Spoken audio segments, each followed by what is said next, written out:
Welcome, ladies and gentlemen, to the Accent Training Podcast. My name is Pat. I'm your personal American accent coach. And I'm here to help you understand how to speak English using an American accent. Now, one of the most important concepts of using English with an American accent is noticing that the grammar words, the function words, aren't being pronounced strongly most of the time, unless they're emphasized, but that's like 10% of the time. Most of the time, we're keeping them short and quiet. And that's something I want to shed a little light on here today. So make sure that you watch this episode all the way through, because I've got a great exercise that we're going to finish it off with, which is going to show some huge changes for the way that you listen to English for the rest of your life. Now, the transformation that we're going to be making here is simply that a lot of non-native English speakers will take the word to and always pronounce it clearly like to. I need to go. I'm allowed to do this. And that's something you want to control because it can really confuse your listener. It's just putting way too much power onto the grammar words and taking power away from the details, the content words, the ones that people are naturally listening for. So to change that, we just got to consider that the word to doesn't need to be pronounced like to. And I'm talking just the T-O. T-O-O does need to be pronounced like to all the time. T-O-O, that's always to. But when you've got T-O, and that's it, as a grammar word in the middle of a sentence, we're giving it just a light, quick T sound, like a-da, a-da. For example, I'm allowed to go. I'm sorry to hear that. I hope to be there. Now, the T that I'm using with those is a flap T. Able to help, about to leave, try to get in.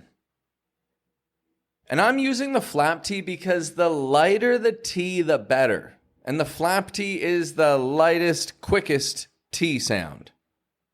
However, if you use just a soft T, like I'm about to leave, let's try to get in. I'm open to suggestions. That's okay as well. A a soft one, is passable in this case. But I'm telling you, the lighter and quicker, the better. So you can get that t, or you can get that flap T with the r. But the non-negotiable part here is the schwa. We don't want to say, I'm about to leave, but rather, I'm about to leave. And we don't want, I'm open to suggestions, but I'm open to suggestions. Open to suggestions. Now, the part that's tough about developing this is that it's not a sound we're pronouncing clearly, so it's not easy to hear. In fact, it's a sound that we're pronouncing as quickly and quietly as possible, as if we're trying to sneak it by you without you noticing. So we're going to go over a quick exercise where I'm going to read out a few phrases, just how I would naturally say them. So we're going to do a quick exercise here. I'm going to tell you just a few quick, short phrases. I'm going to say each of them slowly the first time, and then quickly the second time. I want you to repeat after me each time. Let's get into it, starting with like to. I'd like to see you. I'd like to see you. Try to. Let's try to fix this. Let's try to fix this. Sorry to. I'm sorry to burst your bubble. I'm sorry to burst your bubble. Supposed to. This is supposed to work. This is supposed to work. told you to? Who told you to do that?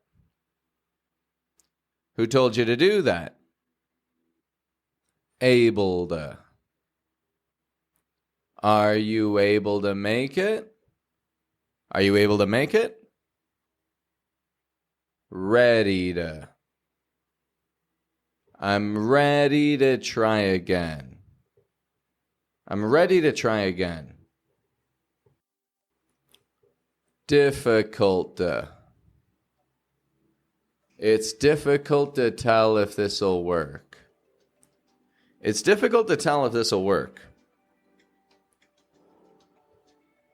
So for today, we've taken on one of the most important words in the English language in terms of giving your speech proper structure, the word to. And we've seen that while it does technically have the pronunciation to, when it's in the middle of a sentence, we make it as quick and quiet as possible. Able to, supposed to, I used to do this. Now, I know that this is not an easy concept for you to get the hang of.